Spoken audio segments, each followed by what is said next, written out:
हम लोग आते हैं एक मिडिल क्लास फैमिली से, जिसमें हमारे दिन की शुरुआत, रात की नींद, दिन की चैन, सब कुछ की शुरुआत लड़ाई झगड़े के साथ होती है, जैसे कि आप लोगों को पता ही होगा। और मेरी ये गैंग आपका स्वागत करती है एक छोटे से व्लॉग में। आज मैं बताने वाली हूँ अपने घर की एक पुरानी हिस्ट्री, जिसको जान के आपको शायद थोड़ा सा शॉकिंग लगे। आपको पता है, रात में हम खाना खा के जैसे ही बैठते हैं, तैसे ही चाची और मम्मी की अनबन शुरू हो जाती है।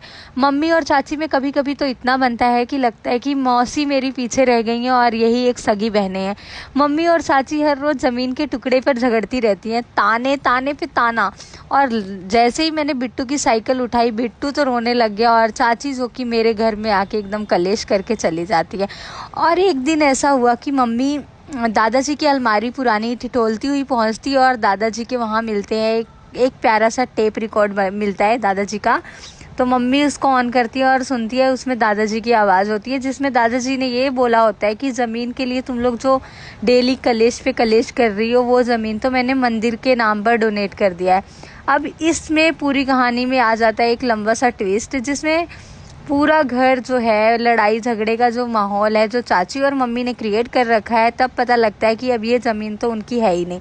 अब आप बताओ कि ये दोनों बहनें अच्छे से, सॉरी बहनें तो नहीं है, पर ये दोनों अच्छे से मिल के रह पाएंगी या नहीं रह पाएंगी।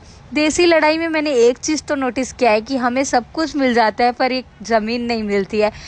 एक मिनट में क्या क्या हो जाए हमें भी नहीं पता होता है। क्या दादाजी ने ट्विस्ट डाला, हमें बिल्कुल आइडिया नहीं था। पर आप बताओ, जो दादाजी ने किया वो ठीक किया या नहीं किया? उन्होंने एक बार भी नहीं सोचा हमारे आने वाली पीढ़ी कहाँ पर सोएगी, ज़मीन पर या मंदिर में जाके? तो आप बताओ, दादाजी ने मंदिर में डोनेट, मतलब दादाजी ने मंदिर में, मतलब जो भी हमारी प्रॉपर्टी है वो डोनेट करके क्या किया? मतलब अच्छा किया या नहीं किया? आप लोग बताओ। मुझे तो लगता है कि काफ़ी हद तक अगर वो अपने पर्पस से सोचे तो मुझे भी नहीं पता उन्होंने क्या ही किया। बट एक अगर वो घर द्वार का सोचें और बीवी बच्चों का सोचते, तो हम लोग अब कहाँ जाएंगे? सड़क पर जाएंगे। यही सब डिस्कशन मैंने अपने दोस्तों के साथ की और इन्होंने मुझे बोला कि यार, डेली का कलेश तो घर को खा जाता है।